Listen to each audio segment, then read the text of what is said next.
Hey everybody, this is Gerry Brown from Groove Don't Lie. We're moving on to episode number 2 on the most wonderful violinist, beautiful person, beautiful spirit, Miss Karen Briggs. Sit back, dig it.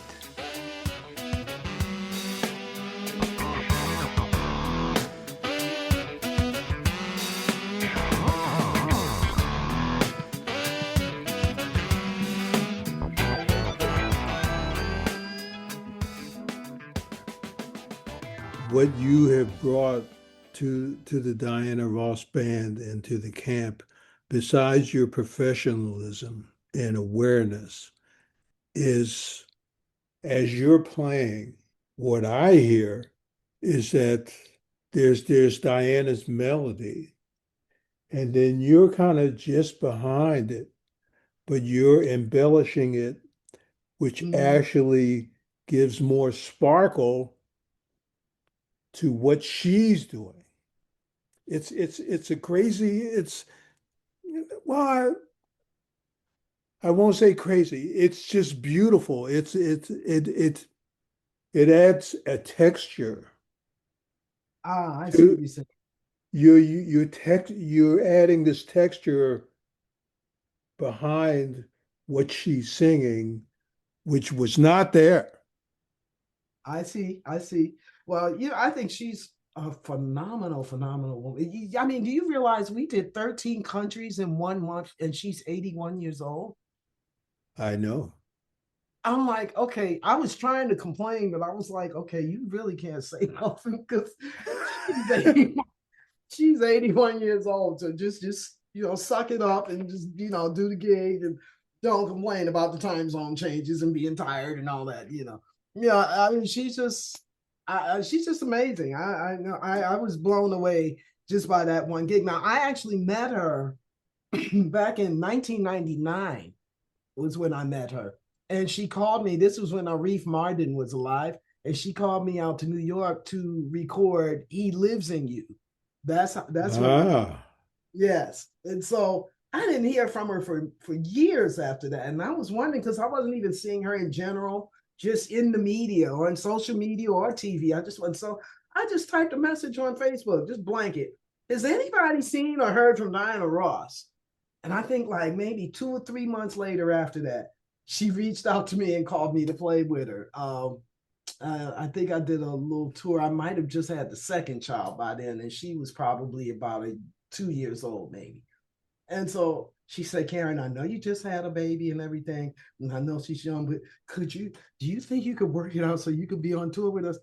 Now, I worked it out. Her father did it. Thank God for him. He kept the baby, and I felt good about that. That was the longest I had ever left her, and so I was really grateful he was able to do that. And I think we just did a bunch of casinos. Every single one of them was sold out. I know that, and I know you were there. You were holding it down at CC, and I think around that time I met Val, one of the background singers. And Lisa was there at the time. But oh, Lisa Vaughn, yeah, yeah. yeah, Lisa was there, and and all I remember thinking was, wow, what a nice group of people. I've been on tours now, so not all tours like this, just a really, really nice group of people. That's just what I thought about it. And then she didn't call me for a while then after that. And then I think she did something at the Hollywood Ball, and I got a call all of a sudden to do that. And that was cool, very cool. At that point, that was when I got my first like photograph. Somebody in the audience took a photograph of me with her because I'm never taking a picture with her otherwise. It had to come from the audience. But she has just shown me so much favor. When she does call me, she shows me a great deal of favor, and I can't. I don't know. I can't thank her enough. I'm just grateful for the favor that she shows me because she's so legendary. We all grew up with her, and Yeah, she is legendary. she Indeed, and she's still here, and she's yeah, still relevant, yes. and she's aware, and she has expressed it a few times where she has said, "Yeah, I'm not doing this for the money, Hmm. but." as far as for me spiritually, emotionally, Mhm. and physically, Yes. this is why I'm still working and I get it. She's killing the game. She's killing the game. There's like some other singers that are out there like her, in her age range.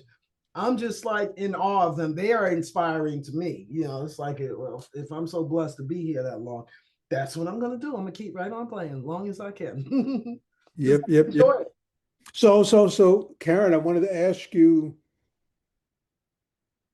in was there any noticeable differences with the people you work with, say on tour, and when they're in the studio? Hmm. Where any things that pop up? How that the creativity manifested from being on tour and being in the studio, and obviously you have game. You have it's Karen Briggs. Nobody else has that. Oh, I don't know. So, well, I don't know. no, it's true. It's It's true. a It's true. nice feeling, just to feel that you're respected for something that you do, that you actually fought for. It feels really nice, and I certainly enjoy the camaraderie of all of the musicians and the fans alike who have come with that. I don't know. There's nothing else I should ever have been doing. I should have always been focused about doing this and just believed it from the start. But the way it manifested itself is still very magical. And if it is inspiring to other people, which I hope it has been, that's part of it right there. And otherwise, we have so many things going on in the world right now. The real deal gig for us is for whatever that time span is that they're sitting in front of us, they shouldn't be thinking about none of that stuff. They should just be having a good time and enjoying yourselves. And usually in times like this, I think that's when we entertainment people, we work the most actually, because people need that. It's like medicine, for the soul. To me, I equate it to, okay, I'm creating this work of art or I'm creating this dish. Mm-hmm. Okay, I know there's some basics there, but I need a special seasoning. Mm-hmm. I and with this special seasoning, I really, if I put this special seasoning, I'm trusting that I don't even need to express what I think it should do, but you just bring this element, this seasoning, and let the seasoning be itself. Mm. And When that can happen, that's the best musical Karen you're going to get. Because, I feel that I will think of things that maybe someone who's writing parts would never think of. They just wouldn't think of it. Just like, just thinking of the violin outside of its traditional boxes. A lot of people just don't think like that. So, I think it was amazing that, all of the people that I have worked with who did allow me to do that. Like I did this series of records for the label called Hidden Beach. That's Steve McKeever. yes, Yes. And so they started this brand called Unwrapped. And so I did the first 5 volumes of that. And I think it was the second one. I think it was the second one that just like, that was the one that did it for me, because they asked me to play Gangsta's Paradise. I hadn't heard a lot of this music. I kind of heard it in the distance. It's playing on the airwaves. TV is watching me, and I hear it, and I knew it was originally a Stevie Wonder tune. And so these guys, two producers, let's see, one of them is passed. It was Tony and Daryl. I can't say their last names, but they came up with this whole conception of this, doing classic hip hop, but with no rapper, and replacing that with like improvising musicians. And they called me for that.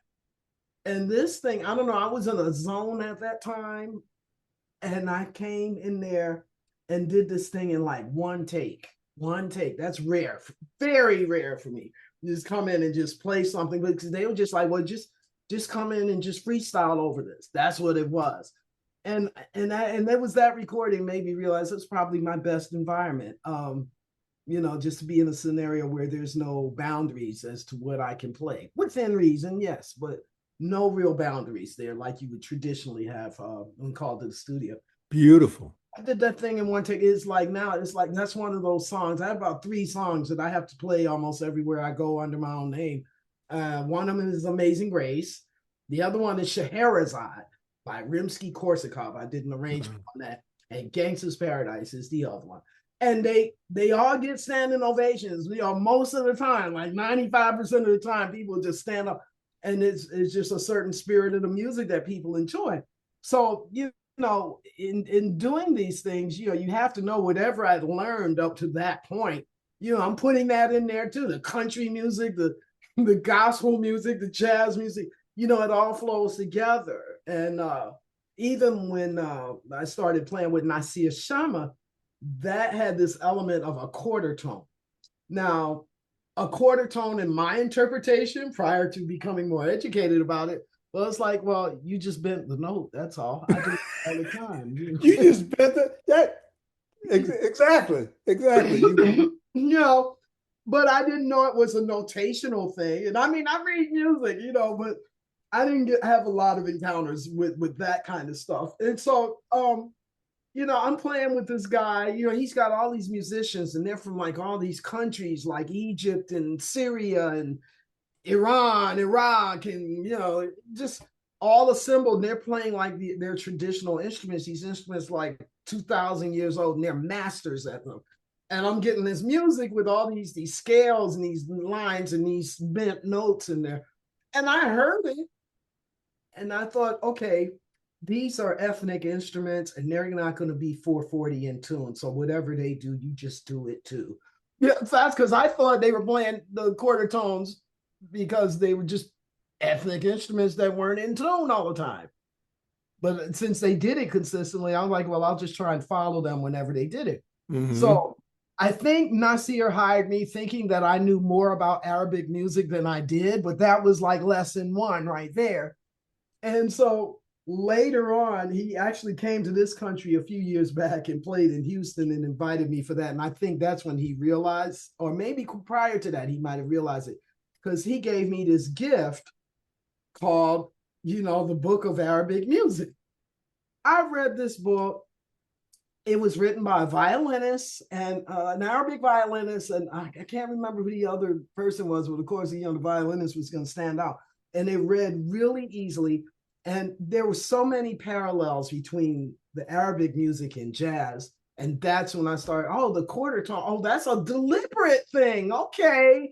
Oh, that's what it looks like on paper. I started learning from reading that book. And I learned that there's a lot of improvisation. The dots were connected. Yes, it was that going on. And then they will give you a sheet, like a sheet of music, and you'll learn you have to learn the melodies. That's the main thing. If you learn the melodies, because Nasir has never played any song that I played with him the same anytime. Not even where the form of it will change. If he gets the feeling like, okay, I'm gonna play the melody now, and you're like, no, but wait, we're at the bridge. You just go with him. That's all. That's another thing I learned. So I'm just grateful that I've been mentally flexible enough to take this on, because it's so different than the structure that's often required. Give or take, how much you have, but there's a certain structure that often comes with music. And in this case, it didn't matter, because I would sit here and write these charts out by hand so that they were feasible for me. And then I get there, they come there, I'd hold the sheet music, it'll fluff out like a deck of cards or something, 20 pages.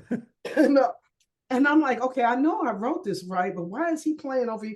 And I learned all that from reading that book. It's like, oh, you're never going to play it the same. Just learn the melodies, make sure you know what they sound like and how to play them, and to do the right mannerisms, and just keep your ears wide open.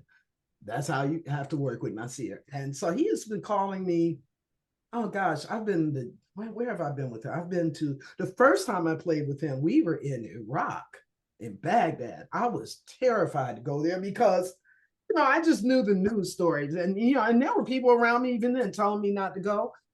But I said, I'm just gonna do it. And I went, and I'm glad I did. I met a musician there. He's an Armenian guy, and his name was Hova. He was so friendly to me as soon as we got there, because it's like I got there, got to the airport, it was nighttime.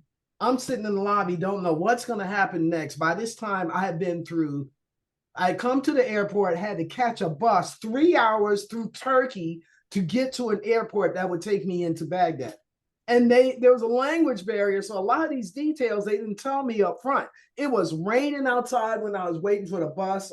Thank God I had an IKEA poncho in my bag, and I just put it on. It worked because it had a hood, kind of looked like how the women dress there, Right, but it right, was right. red, and nobody messed with me. And I just sat on the bus, got to where I was going, and then caught the plane. Almost missed the plane, but I got on the plane. They let me take my big bag all the way up to the door of the plane to keep me from missing it. And I get there, I'm sitting in the lobby, don't know what's going to happen next. This guy walks up to me. Are you Cadden? Oh, hi. Yeah. My name is Mustafa. Come with me. I was like, okay.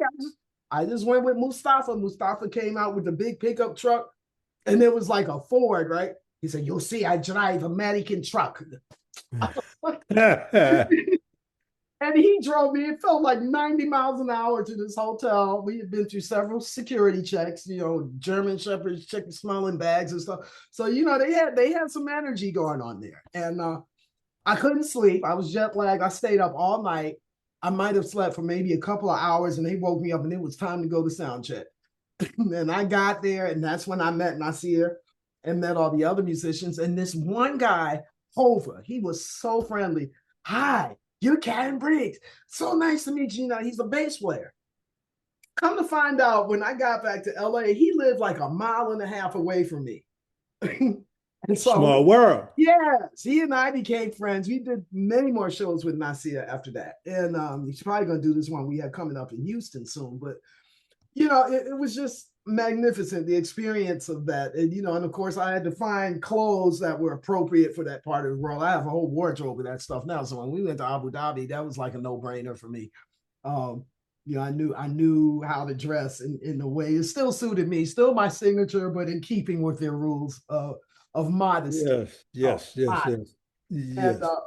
so, these experiences have just been invaluable. And how it is as a musician, you get connected to the world because of your travels and because of how music communicates with the world. It's so, everybody understands it. I may not be able to say hello to you in Chinese, but, when you play the music, we all understand that part of it. And that's the miracle of music. So Karen, just it's been a incredible journey and it's still going on. Yes. So to add a little perspective and thinking about your legacy Yes. and advice that you would like to share to pass on for violinists, string players, musicians in general. Yes. Well, I say dream big, dream as big as you can. You have to develop a very strong belief about what you're dreaming and be focused. Try to have a plan about because I didn't have a plan, because I didn't know I was going to do this, but, you know, have a plan. If you feel afraid to admit that you would like to do this for a living, just do it, just do it. I didn't really have a safety net to speak of, it was, divine intervention, that always protects. Mm-hmm. And, it becomes a very spiritual thing about that. You really have to have a conversation with your higher being You certainly do. at all times and just be honest and be grateful for the things that are happening. And, and always find out as much information as you can. Because I always often tell people, when they ask, what do you think about the music business? Oh, I know everything and I know nothing. It's like, it's always changing. It's not really like regulated like other jobs, but you have to have a certain personality or a certain lifestyle to do this. It's not for everybody. That's for one thing. I'm a single parent musician, and it's like I've been to 50 countries. I've repeated some, so I've traveled more than just 50 times. But Abu Dhabi is a repeat for me. But you have to be very savvy in keeping up with the whatever the changes and the norms are of the music industry in and of itself. And if you go, I think I'm not sure what's going to happen now, but I had always felt that you needed to go to a big city like in LA or Nashville or New York. Yeah, you got to go. Yeah. Those things. I think anybody who's anything has had to come through LA at some point. Anybody we've ever heard of, they eventually have to come to Los Angeles. So, and I just happened to land there. So you will see so many people that you know there or have grown up listening to. They all live there. I remember going to the grocery store and I saw Stevie Wonder walking around the grocery store one day. And I was like, oh, I remember being at the grocery store at 2 a.m. and I saw Shaka Khan. They live there. So your connections are going to be closer to home if you're someplace where where people live. Although people, I understand, are leaving there a lot now. Like I left, now I'm in North Carolina. And I understand a lot of people leaving, and you've left, right? I left in 2018. Yeah, but people are still, there's some kind of exodus happening there with that. So I don't know if that part's going to change, but that's what I thought that, being in a big city, where a lot of these people that are famous and we know of live, somehow you're gonna run into them. I could give you 2-3 pages of celebrity people that I've had some encounter or one or the other, just and pictures in some cases. Most of them are just really good memories because they live there and that's where the industry is. And until the industry leaves, I imagine there's always going to be people there. Just they'll keep coming in spite of earthquakes and everything else because that's what they want. So I just, I would just say, pursue your dream and unlike me at first, don't listen if anybody's discouraging, just don't be around that person. Don't share it, just do your thing and be safe, be careful. There's a lot of things that can happen in life. You just have to be careful, exercise some common sense sometimes, all the time, not sometimes, all the time. As much discernment and Yeah. intuition and, Yeah. just have some discipline, diligence, Mm-hmm. non-complacency. That's right. Yes, all of that and practice and just do all the right things. Follow the light, whatever it is look for the light. And once you start doing that, I think the opportunities find you. It just somehow the universe aligns everything in your favor so that it just unfolds for you. Because I mean, when I look back, I had to dissect this, like, how did all this happen? So I remember my attitude about it in the beginning, but when I look back, it's like, wow, this is really, really amazing. It's been a hell of a ride, and Yeah, we're still riding. still riding. We still riding. Yeah, Just, yeah, I know you see these sports people, da da da da da da da. Yeah, yeah, yeah, but they got a limited window. that's right. That's right. Yeah. But what we do in dealing with frequencies and, Uh-huh. and rhythms, Yes. and then our frequency that's inside us. That's right. It has to align with that as much as you can. You got to keep that vibration as high as you can. All of those things matter. And I at some point look back and realize that when I was in that space, that's when everything happened. Everything just unfolded one after another. And if maybe I let the wrong person in my space or whatever, and that impacted me in some way that made me feel bad, everything would stop. So I had to fight, to get back to the surface, and start swimming again, And so those things I think are more important than the music itself in a way, because the music is going to come from whatever that is, wherever that is you're vibrating at the time. So you just try and keep that vibration as high as possible and just be careful. There's a lot of demons in this industry too.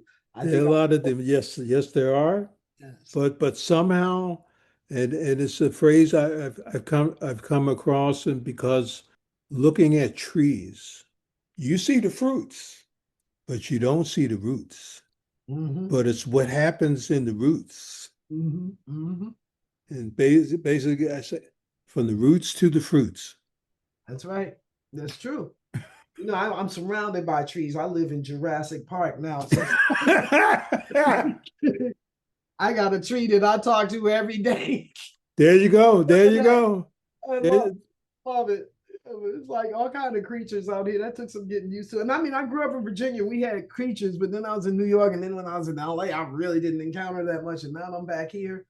Oh my gosh, I should just start my own petting zoo. I got pet lizards and pet raccoons, pet deer, all that be running around in the yard back here. It's beautiful. Beautiful. It's very you know, I don't consider myself to be a nature person per se. I'm not going to make a pet out of a raccoon. You know, I'm just not that person. But you know, I like watching them, and I do pay attention to things like even how the weeds pop through the sidewalk. Right now, there's some green weeds out there. I'm probably gonna take a picture and send it to you.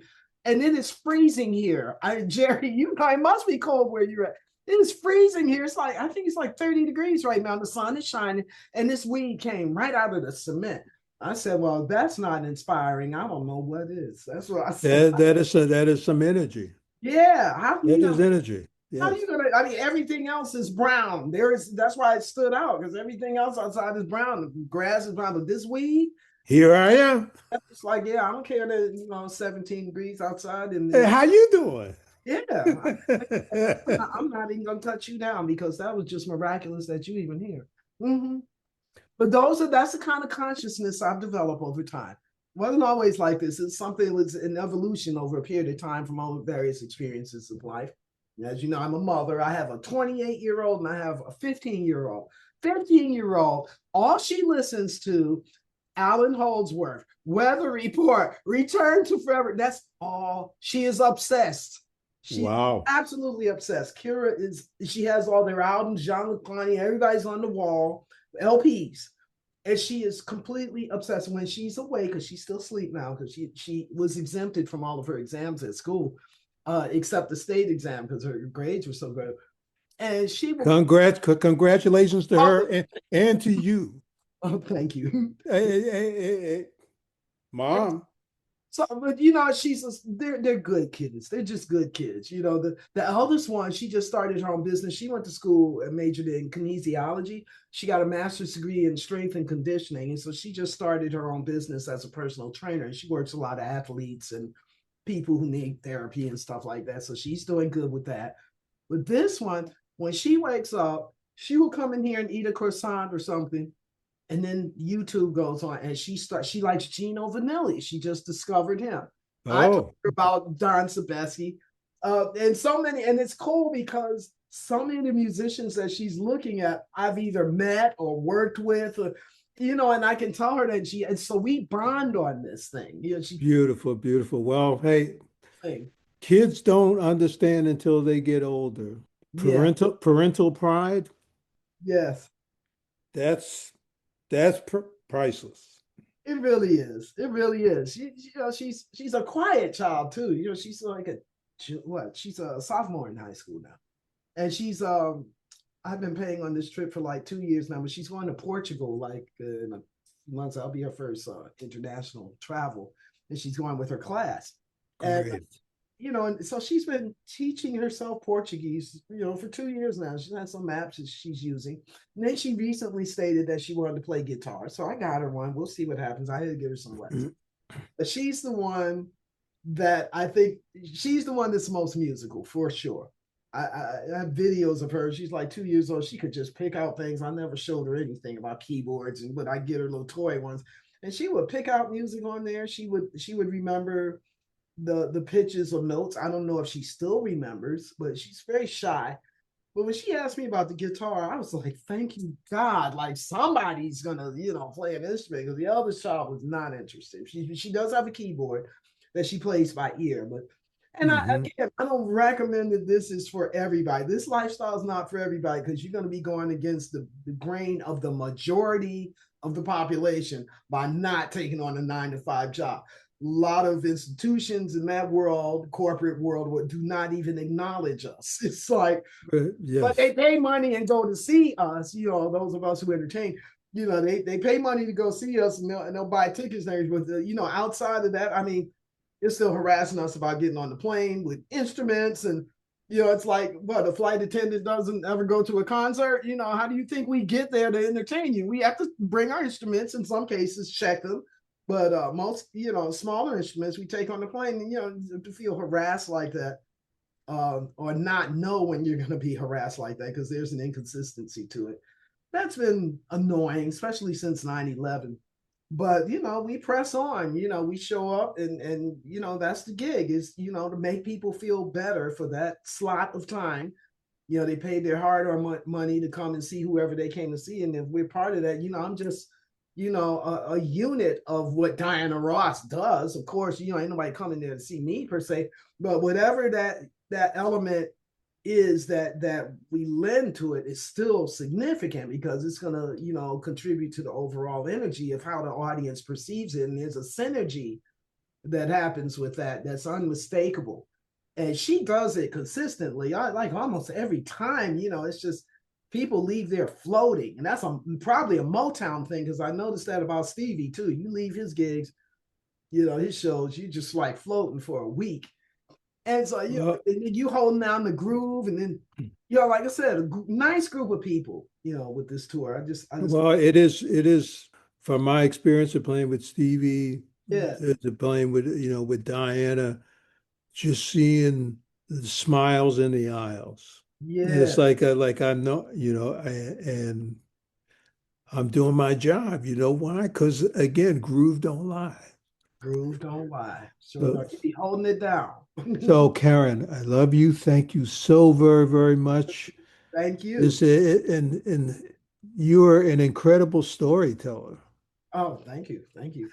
I'm glad I have stories to tell. I remember a time when I just had a blank. I'd hear everybody else telling stories, but I got them.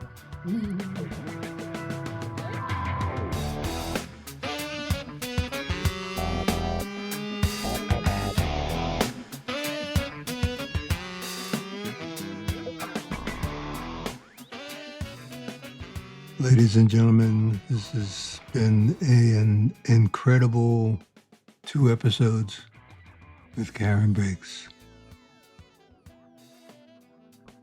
What a lineup of people that have been blessed to perform with her. Legacy, Loose Ends, Orchestra Aragon, Kirk Franklin. And that's not even all of it still. We thank Karen Briggs for sharing her journey with us.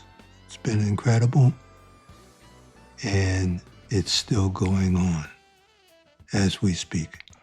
You know why? Because groove don't lie. Till the next time.